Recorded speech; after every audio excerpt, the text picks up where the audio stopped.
Alors, il y a écrit dans la parashat Kitavo, il y a écrit donc, après toutes les péripéties du Ham Israël dans le Midbar, dans le désert, on arrive aux portes d'Israël et Hachem et Moshe, ils recèlent une seconde alliance avec les Béné Israël.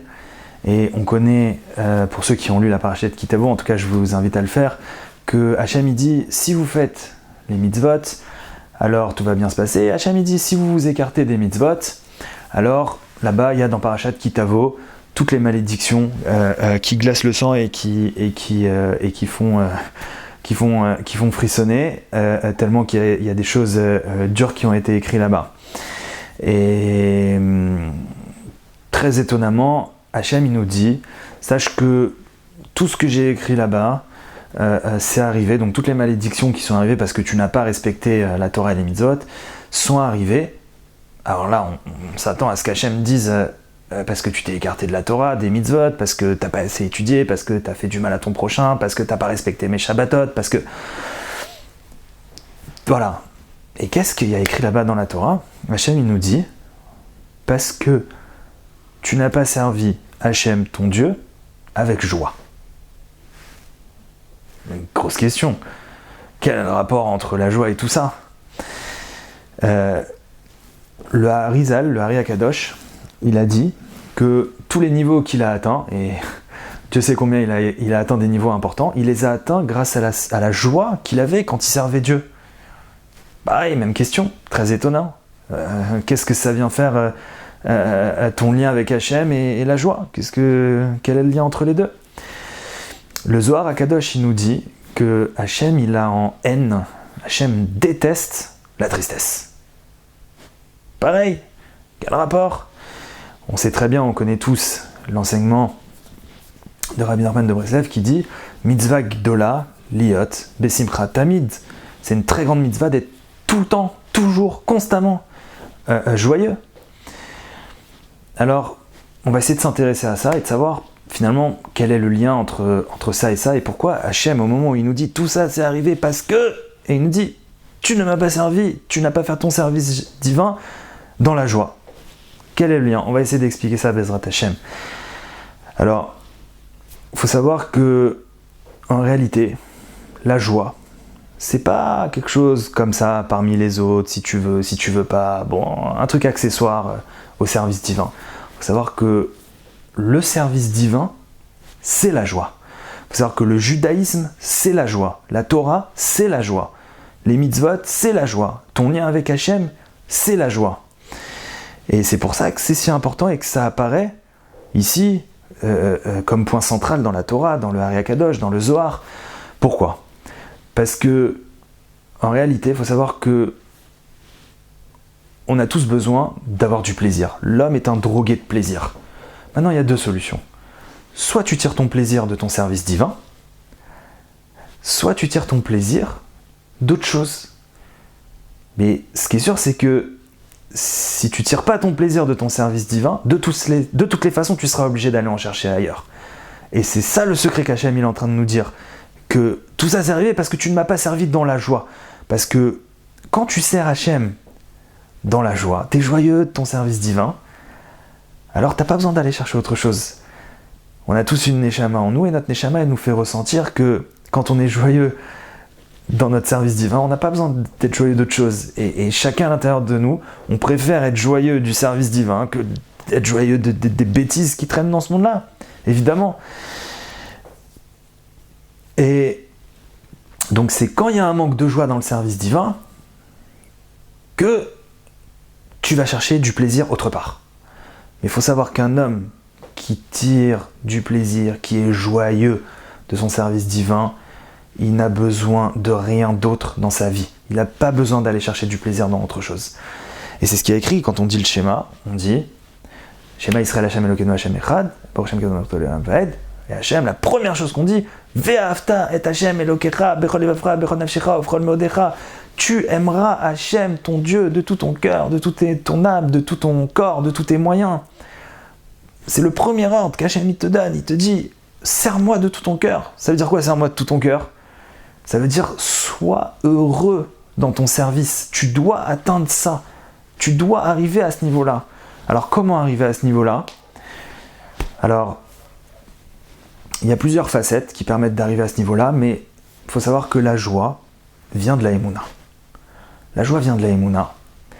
Et pour pouvoir être joyeux, ça passe par déjà avoir la foi que tout ce qui m'entoure, c'est Hachem qui fait. Que tout ce qu'Hachem fait, c'est du bien, c'est pour le bien. Tout ce qui se passe dans ma vie, tout ce qu'Hachem fait, c'est pour le bien. Et je vous renvoie vers différents cours qu'on a fait sur ce sujet, d'arriver à intégrer que tout est pour le bien. Donc ça nous permet déjà, ça te permet déjà d'être bessimcha, d'être joyeux de ce qui t'entoure, de ton environnement extérieur, puisque tu sais qu'il vient d'Hachem et qu'il est pour le bien, que c'est le meilleur que tu puisses avoir. Donc ça, c'est en ce qui concerne l'extérieur. Et aujourd'hui, je voudrais qu'on s'intéresse à un point un peu différent. Je voudrais qu'on s'intéresse à la joie et à être joyeux, finalement, sur mon service divin à moi. Comment tu peux être joyeux alors que tu vois très bien que tu as fait telle avéra, tu as fait telle transgression, tu as transgressé telle faute. Comment maintenant je vais être joyeux de ça? C'est impossible, je ne peux pas être joyeux de ça. J'ai une mitzvah de faire tchouva, moi je regarde mon passé, j'ai tel avéra, j'ai tel problème, j'ai tel mauvais trait de caractère, j'ai cette tahava, ça m'entraîne que j'ai tel problème dans ma vie. Comment je peux être joyeux de ça? Eh ben, il va falloir trouver un moyen de l'être, puisque de toute façon Hachem, il a dit, mitzvah Gdola, liot besimcha tamid. C'est Rabbi Nachman qui a dit, mais évidemment que c'est pas tombé comme ça. Alors, et que Hachem il a dit dans la parashat Kitavo, tout ça c'est arrivé parce que tu m'as pas servi besimcha. Donc même ça va falloir le faire besimcha. Alors comment on va faire? Alors il faut savoir que dans la vie, il y a deux notions qui sont vraies et qui se contredisent. Il y a d'un côté le fait que, en tant que créature créée, forcément, tout vient d'Hachem. Tout ce que je fais, ça vient d'Hachem. Tout ce que je fais, c'est Hachem qui a fait que je fais. Parce que de toute façon, je suis une créature créée. On n'a jamais vu un ordinateur prendre des décisions tout seul. Quand je dis prendre des décisions tout seul, ça veut dire avec un libre arbitre. Pas des décisions qui viennent d'un programme qu'on lui a rentré dans lui. Ça, c'est une première notion. Il y a une deuxième notion. La Torah nous dit « Ubarta b'chaim » tu choisiras la vie. La Torah elle-même, elle témoigne que tu as un libre arbitre. Alors je comprends pas, j'ai un libre arbitre, j'ai pas de libre arbitre, tout vient d'Hachem, j'ai un libre arbitre, comment ça fonctionne? Alors, c'est ramené comme ça dans plusieurs sources, donc c'est écrit dans le Likutei Halachot Ilchot Basar Vechalav, c'est ramené dans le Yecheskel Levinstein sur Kippour, c'est ramené en partie par le Rav Dessler sur la Tfila, il me semble, c'est ramené dans un Sefer du Hari Akadosh du Harizal qui s'appelle Arba Meot Shekel Kesef, que là-bas, donc, il explique dans le Likutei Halachot sur Basar Vechalav, il explique qu'en fait, ces deux notions, c'est comme le lait et la viande. C'est-à-dire que tu peux regarder une, c'est cachère. Tu peux manger du lait tout seul, c'est cachère. Tu peux regarder l'autre, c'est cachère. Tu peux manger de la viande toute seule, c'est cachère. Mais mélanger les deux ensemble, tu peux pas. Et c'est témoigné dans les Sfarim Akdoshim que de réfléchir à ces deux notions ensemble, sur Terre, on ne peut pas trouver la solution à cette contradiction. Parce que c'est une contradiction. Donc ça sert à rien de se prendre la tête, ça sert à rien de se fatiguer, on ne peut pas comprendre, il faut accepter et vivre avec. Maintenant, comment je vis avec? C'est ça qui est intéressant.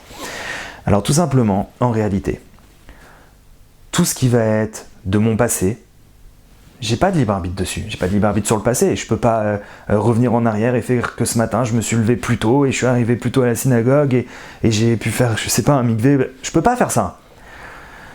Donc en réalité, tout ce qui est dans mon passé, ça vient d'Hachem. Hachem a voulu comme ça. Comme ça, Hachem il a voulu. Ça c'est pour mon passé. Maintenant, sur l'instant présent, sur ce qui se passe là, maintenant, devant moi, là, tout de suite, sur ça j'ai le libre arbitre. Sur ça j'ai un choix et sur ça, je dois faire mes efforts et je dois tout donner pour ne pas transgresser ou faire une mitzvah. Ça c'est sur le présent. Mais sur le passé, c'est tout d'Hachem. Tout ça vient d'Hachem. Alors, quel est l'intérêt de fonctionner? Enfin, quel est l'intérêt qu'Hachem il a eu de me faire des avérotes? Alors Hachem m'a pas fait faire des avérotes, entre guillemets, c'est que la Gemara nous dit dans Shabbat que si Hachem il aide pas un homme, alors l'homme il peut pas. Parce qu'en réalité, dans mon passé, j'ai essayé, je me suis renforcé, Hachem m'a pas aidé. Il m'a pas aidé, alors j'ai échoué. Et Hachem, il a voulu comme ça. Maintenant, pourquoi? Alors, il y a deux principales raisons pourquoi. La première, c'est que Hachem, il voulait te montrer où t'en es dans ta vie, parce que la plupart du temps, on accepte et on ne se découvre, et on découvre qui on est, ce qu'on a à l'intérieur de nous, que quand on le voit apparaître devant nous dans nos actes. Et la deuxième raison, c'est pour l'humilité. Parce que, faut savoir que chaque échec qu'on a, entre guillemets, ça fait grandir notre humilité. Et parce que si on évoluait comme ça, tout le temps en réussite, alors l'orgueil il gonfle et on sait que Hachem il dit là où l'orgueil il est, moi je peux pas être. Hachem il veut être avec toi, donc il te laisse pas là-dedans. Et en fait, quand on fonctionne comme ça, et je vous invite à re-regarder plusieurs fois et à lire d'ailleurs le chapitre 4 du Jardin de la Sagesse où là-bas c'est expliqué en détail tout ce que je viens de dire, que quand on fonctionne comme ça en réalité, ça enlève de soi tout ce qui est autoculpabilisation, auto-persécution, qu'en hébreu ça s'appelle la redifa atzmit. Et redifa atzmit, les premières lettres du mot c'est resh, aïn, ça fait ra, c'est le mal. Quand le Yetzer Hara il veut briser un homme, il veut lui briser ses volontés de se rapprocher d'Hachem, il veut lui briser sa joie, il lui dit regarde, t'as fait telle avéra, c'est toi, c'est ta faute, t'as vu, t'es mauvais, t'es méchant, et ça le brise, et ça lui casse sa volonté d'avancer. Donc en réalité, il n'y a que du mal qui sort de ça. Par contre, avec le système qu'on a vu, qui est le Hémet, c'est le Hémet, c'est pas une astuce de l'esprit, c'est le Hémet, c'est la vérité, de voir que tout mon passé maintenant, je l'utilise pour avancer, pour évoluer, pour me rapprocher d'Hachem, et c'est que positif, chaque instant c'est un nouveau départ. Comme on dit que Hachem il est Mechadesh Betuv Bechol Yom, que Hachem il est constamment, il renouvelle la création, que à cet instant c'est comme si je renais. Et maintenant je pars, je fais tchouva, j'avance, je me rapproche d'Hachem, je suis Bessimcha, même sur mon passé je suis Bessimcha, puisque Hachem a voulu comme ça et moi je l'utilise juste pour avancer. Donc je suis Bessimcha de ma avoda, je suis Bessimcha de moi-même, je suis Bessimcha de ce qui m'entoure, avec ce que j'ai et ce que je sais qu'il y a à l'intérieur de moi maintenant, juste je l'utilise pour me rapprocher d'Hachem et évoluer. Et comme ça, un homme, il peut rester joyeux dans tout son service divin, quoi qu'il se passe, et ainsi pouvoir réaliser ce qui a écrit par Hachakitavo, que tout ça s'est arrivé parce que tu m'as pas servi Bessimcha. Maintenant, tu peux servir Hachem Bessimcha dans ta vie, dans tous les parties de ta vie, et ainsi pouvoir monter tout le temps vers Hachem. Et comme on a dit, le judaïsme, c'est la joie. Le judaïsme, c'est la joie. Ton lien avec Hachem, c'est la joie. Ce qui te protège de toutes les avérotes de ce monde-là, c'est la joie. Et donc grâce à ça, maintenant on peut rester dans la joie tout le temps pour se rapprocher d'Hachem, Bezrat Hachem.